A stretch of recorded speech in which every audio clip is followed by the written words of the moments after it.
Some moments don't just stay in memory, they stay in our hearts. So one such incident ನನ್ನ ಜೊತೆಗೆ ಆಯಿತು.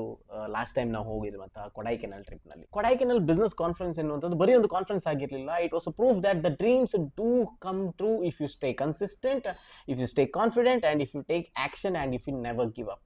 ನೂರಾರು ಜನ ಆ ಸ್ಟೇಜ್ ಮೇಲೆ ಬಂದ್ರು ಹೋದ್ರು. ಪ್ರತಿಯೊಬ್ರು ಕೂಡ ಸ್ಟಾರ್ಟ್ ಮಾಡಿದ್ದು ನಂತರನೇ with one decision to start part time. ಇವತ್ತು ಅವ್ರು ಅರ್ನ್ ಮಾತ್ರ ಮಾಡ್ತಾ ಇಲ್ಲ, but they are living the life of the dreams. ಇವರೆಲ್ಲರನ್ನ ನೋಡಿದಾಗ ನನಗೇನು ಅನಿಸ್ತು ಅಂತ ಹೇಳಿದ್ರೆ, ಇವರೆಲ್ಲ ಮಾಡಿದಾರೆ ಅಂತ ಹೇಳಿದ್ರೆ ಡೆಫಿನೆಟ್ಲಿ ನನ್ನಿಂದ ಕೂಡ 100% ಆಗುತ್ತೆ ಅಂತ. ಮಾರ್ನಿಂಗ್ ಕಾಫಿಯಿಂದ ಹಿಡಿದು ರೆಕಗ್ನಿಷನ್ ಫೀಲ್ಡ್ ನೈಟ್ಸ್ ತನಕ it was a total jam pack event. We were called on the stage as being the triple red diamond directors.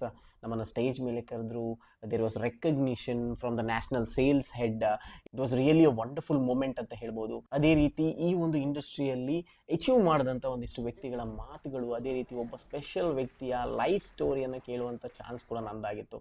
So I feel really special to be in this industry. Best part ಏನಂತ ಹೇಳಿದ್ರೆ, ನಾವು ಇದೆಲ್ಲವನ್ನು achieve ಮಾಡ್ತಾ ಇರುವಂಥದ್ದು ಜನಗಳಿಗೆ health ಬಗ್ಗೆ ಅವೇರ್ನೆಸ್ಸನ್ನು ಮೂಡಿಸ್ತಾ ನಮ್ಮ quality products, ಅದೇ ರೀತಿ ಈ ಒಂದು ಸಿಸ್ಟಮ್ನ ಮೂಲಕ ಅವರಿಗೆ ವೆಲ್ದಿಯರ್ ಆಗುವಂಥ ಒಂದು ಆಪ್ಷನನ್ನು ಕೂಡ ನೀಡ್ತಾ ಅಚೀವ್ ಮಾಡ್ತಾ ಇರುವಂಥದ್ದು one of the best part ಅಂತ ಹೇಳ್ಬೋದು. ಸೊ ನೀವು ಕೂಡ ನಿಮ್ಮ ವ್ಯಾಲ್ಯೂಯಬಲ್ ಟೈಮನ್ನು ಸುಮ್ಮನೆ ವೇಸ್ಟ್ ಮಾಡದೆ ಎಲ್ಲಾದರೂ ಒಂದು ಕಡೆ ಇನ್ವೆಸ್ಟ್ ಮಾಡಬೇಕು ಅಂತ ನೀವು ಬಯಸಿದರೆ definitely in part time this is the best opportunity. So DM me, let's talk on this.